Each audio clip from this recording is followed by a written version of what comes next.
The fall of the Lich King was the moment that the whole Warcraft universe had been leading up to since the start of Warcraft 3, and it was an awesome and satisfying moment. But the problem with moments is that moments pass, and now that Arthas is dead, the question is, where does the game go from here? Of course, players saw this coming, and there was a lot of speculation about what the next expansion would be. Some suggested it would be in the South Seas, since there was a big open space on the map there, which would eventually be filled in by Pandaria. Some speculated the game would take us to some of the planets mentioned in the Burning Crusade that were ravaged by the Legion. Some said the writers might take the elemental planes out of the Warcraft tabletop games, but my money was on an Emerald Dream expansion. I mean, hey, they have 5 portals leading into the Emerald Dream, right? Just my luck, the elemental planes guys were right. Though that wasn't really how the expansion was marketed. The pitch was that Deathwing the Worldbreaker, who was a villain from Warcraft 2, was back. He's working for the old gods, 2 of whom we've already killed, and they have a plan to rid Azeroth of all life as we know it. He and his lieutenants, who were working in the Eastern Kingdoms and Kalimdor, which were WoW's first 2 continents, were the threat that the Alliance and the Horde needed to tackle this time. That's what Cataclysm was from a lore perspective. From a game design perspective, this was a chance for Blizzard to fix some of the problems that were making the leveling process from 1 to 60 tedious. The fact is, Blizzard had been focused on max level content in so many ways that they haven't been paying attention to the fact that you don't get your class or spec's interesting abilities until you get to a high level. That means you need to spend a lot of time and or money to get your character to max level before you can actually enjoy the game. Now that's not a good way to earn new players. A chance for massive redesigns to existing classes only comes around once an expansion, and this was the expansion to do it. Another way they revamped the 1 to 60 content? First of all, old school Azeroth was not built with flying mounts in mind. Up until this point, flying mounts were only available in Outland and Northrend. If players could fly in old Azeroth, they'd see that the cities they're used to are practically only cardboard cutouts only meant to be seen from the inside. It would be a joke. While being able to fly in the older content would be awesome, it would require that Blizzard completely redesign every aspect of the Eastern Kingdoms and Kalimdor. So, redesign every aspect of the Eastern Kingdoms and Kalimdor is exactly what they did in Cataclysm. And while they were at it, they applied lessons they learned in Wrath of the Lich King about how to build quests, and they added vehicles and phasing to some of those quests from 1 to 60. They also showed how time had changed the Eastern Kingdoms and Kalimdor. Forests were felled by progressive logging, and they showed the economic repercussions of an extensive war in Outland. All this helped to move the story of Warcraft forward. Northrend, not Outland. Yeesh. Blizzard didn't just have levels 1 to 60 take place in the Eastern Kingdoms and Kalimdor, they also had levels 80 through 85 there too. Since cutting-edge content was once again in the old continents, and since 1 to 60 was revamped, in a lot of ways it felt like Cataclysm was kind of like Vanilla 2.0. To illustrate, think about all the final raid bosses in Vanilla. There was Ragnaros, Onyxia, Deathwing, Hakar the Soulflayer and Zul'Gurub, Cthulhu in the Temple of Ahn'Qiraj, this Egyptian animal head guy in the ruins of Ahn'Qiraj, and a powerful wind elemental for a one-handed sword quest line. One way or another, every single one of these makes it back into Cataclysm. Normally this would be the part where a reviewer would say, Blizzard, you're not getting any new ideas, you suck. But the fact is, all of this added nostalgia to the game, and besides, the other non-final bosses in those raids were still new, plus Blizzard did an excellent job of weaving these old-school bosses back into the story of Cataclysm. Of course, the eponymous Cataclysm was the fact that Deathwing's return caused massive earthquakes and geological upheaval, which was part of Blizzard's excuse for revamping everything. Some places had rifts full of lava all of a sudden, some areas that used to be below sea level were now underwater, and, as previously stated, the elemental planes, which were supposed to be sealed off from the rest of the world by the Titans long ago, were starting to leak into Azeroth proper and fill the place with elemental servants of the old gods. It was like a multi-pronged invasion of Azeroth, with a climactic conclusion that required nearly every force on Azeroth to bring Deathwing down. It made for a gripping story, and it forced Thrall to quit his job as war chief of the Horde and let Garrosh take over while he spent his time acting as a shaman to try to commune with the elements to find a solution to the Cataclysm. This set the stage for Mists of Pandaria, but I'm getting ahead of myself. Going into Cataclysm, I knew that it was going to be an epic expansion and that I would miss out on a lot of interesting content if I wasn't in a guild that was raiding.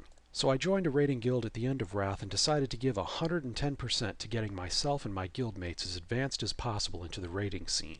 Cataclysm was really the first time I started paying close attention to progression. I noted down which factions would get me good spell plate or other gear as reputation rewards, and worked at those reputations first. I farmed heroics for the right gear, and I'd like to say those heroics were difficult compared to what was in Wrath. There were a lot of mechanics to watch out for or take advantage of, and really those heroics helped prepare the player for raids.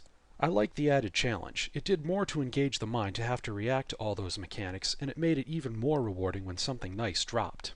For that matter, the higher difficulty meant that crowd control abilities like Freezing Trap and Polymorph suddenly had a use again, when they were useless in Wrath because you didn't need to cut down on the number of enemies you fought at a time. Also, since the tabard system was still in place in Cataclysm, pretty much unchanged from Wrath, I wore tabards for the right factions while I was in those heroics too. That way, even if a piece of gear that I wanted didn't drop, at least I got some reputation out of going through the heroic in the first place, plus I got some valor points too. The system of Valor and Justice points was invented for Cataclysm, probably because Blizzard decided they were sick of inventing a new type of emblem every time they released a patch. The idea was that Valor points could buy you whatever gear was at raid level or even buy you your tier set, and Justice points could buy you whatever was top of the line before the current raid tier. At launch, this meant that Justice points got you level 346 gear, which was the same level that dropped from Heroics, and Valor got you level 359 gear, which was the same item level that dropped in raids. After Blizzard released the midway raid for Cataclysm, which was Firelands, they took all the level 359 stuff away from the Valor vendor and gave it to the Justice vendor so that it was easier to gear up with 359 gear for Firelands. Then they took Firelands equivalent gear and gave it to the Valor vendor. They also took your Valor points and turned them into Justice points so that if you wanted Firelands gear, you had to work for it. They did the same thing again when the Dragon Soul raid came out.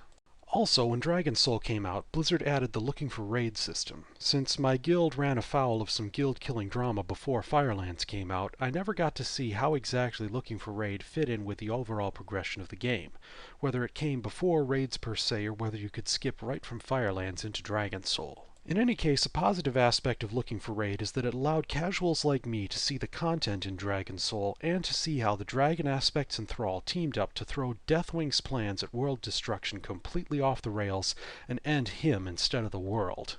At the time, I fell in love with Looking for Raid, but it did leave me wondering how much more fun or rewarding it would have been to be in a raiding guild to see the regular raid content. It was really a disappointment that my guild fell apart. I invested a lot into that guild. In fact, I made it a point to get my own and my guildmates' professions as far as I could. If I had extra ore, I sent it to the guild jeweler. If I had extra volatiles, I sent them to the guild tailor to make dreamcloth, which I'd probably be ranting about right now if I knew more about tailoring. If I had extra items that I couldn't sell on the AH, send them to the enchanter for disenchantment.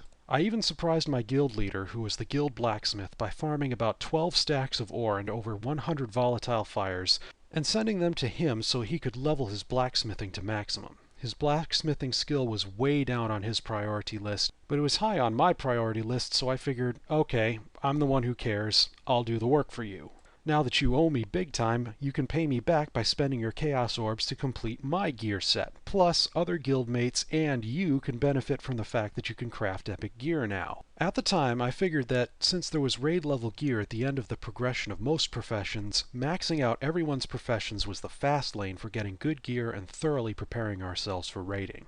I guess that's the reason I'm so obsessed with professions, but unfortunately I had more to gain from helping others max out their professions than I had to gain from maxing out my own profession. Engineering was a big disappointment in Cataclysm compared to what was in Wrath. There weren't really any new toys added. There wasn't even a new repair bot in Cataclysm. Apparently Blizzard didn't even try to top themselves with Jeeves. Blizzard also failed, or rather didn't even try, when it came to good gnomish versus goblin engineering. That was kind of sad considering that Blizzard removed a lot of specializations from other professions like leatherworking and blacksmithing when Cataclysm came out. If you're not going to have a real dichotomy and different feel to the two different specializations, why even have them anyway? In Cataclysm, goblins got to make one bomb, which was the only craftable bomb in Cataclysm. It felt like Blizzard was trying to replace bombs with this high-powered bolt gun instead, which made it simpler to turn materials into damage, but it removed the flavor of crafting disposable weapons and using them. The Goblin Bomb was much better than the bolt gun, but what did gnomish engineers get instead? They got a device that makes you jump. Does it let you jump higher so you can get to higher places while you're running? No, it stops you when you use the item. Does it let you target a location to jump to, which would be awesome? No, you just jump in place. You can't even use it in combat. What is the point of this thing anyway? At least the X-ray specs in Wrath were funny. This item is a joke in a bad way. And remember how there were 2 weapons at the end of Wrath's progression? There were 2 weapons at the end of Cataclysm's progression too. A bowl called the Overpowered Chicken Splitter, I kid you not, that was the name of it, and a gun called the Kickback 4000. But instead of being unique in their itemization like the Wrath endgame guns were, they both had agility. They even had the same secondary stats. Also, instead of being nice raid level purples, these endgame weapons were heroic level blues. They took the same kinds and amounts of materials as 359 purples like our goggles took, but the weapons didn't have the same item level. Talk about a disappointment not being worth the materials they're made of. To be fair, they inflicted the same lameness on blacksmiths too. The high-end weapons they could make were also 346, but they had material requirements on par with 359 level items. It's like Blizzard was planning to make these weapons raid level at first, but then they said, nah, we don't want it to be too easy to get nice weapons, so let's just knock the weapons down a notch. Should we lower the material costs for them? Nah, we need to make sure those materials have an actual use, so we'll keep the costs high. Cost versus benefit? Who cares about that? And take a look at some of this craftable PvP gear. It says Pyrium right there in the name, but is a Pyrium bar one of the ingredients? No, just Elementium. It's like Blizzard isn't putting any thought or effort into making these professions fun, balanced, or even making them make sense anymore. On the subject of the materials, take a look at them. Those were actually inspired by vanilla. If you go into Encourage, you'll find that some enemies sometimes drop chunks of obsidian which can be mined and used for various quests and craftables, though not for engineers. Elementium sometimes drops off of goblins in Blackwing Lair too, but it's not quite the same stuff you can mine in Twilight Highlands. Pyrium is new, but it can be transmuted into True Gold, and True Gold is the next logical step after True Silver, which was in vanilla. Of course, it takes an alchemist to make True Gold, which made me glad I started out in a sizable guild where players could help each other out with those kinds of things.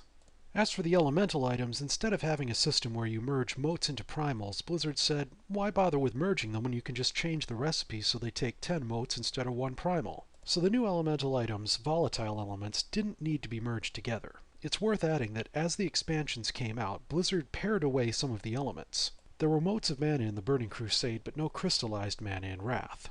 There was crystallized shadow in Wrath, but no volatile shadow in Cataclysm. Then they got rid of elemental items in general in Mists, but, well, I'm getting ahead of myself. There were no gas clouds engineers could extract volatiles out of. In place of the mote extractor, Blizzard gave us an item that essentially gave us a chance to get volatile air whenever we did any mining, skinning, or herb gathering.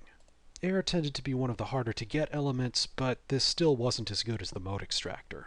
Gems were pretty much more of the same. Epic level gems were added in later content, but they were never made so that they could be prospected from pyrite ore. That's kind of a hint that Blizzard started caring less and less about convenience when it came to professions. Also, about convenience. Chaos Orbs were the Cataclysm equivalent of Primal Nethers and Frozen Orbs. There were later raid equivalents to them too, but Blizzard waited a long time before making Chaos Orbs tradable. They didn't make them tradable right when Firelands came out, and when Living Embers could have replaced them. It really makes you wonder what Blizzard was thinking, or rather, whether Blizzard was thinking and giving any consideration to professions. Of course, the changes that Cataclysm brought us weren't just to progression and professions. The classes changed too, and I'll get into that in the next part.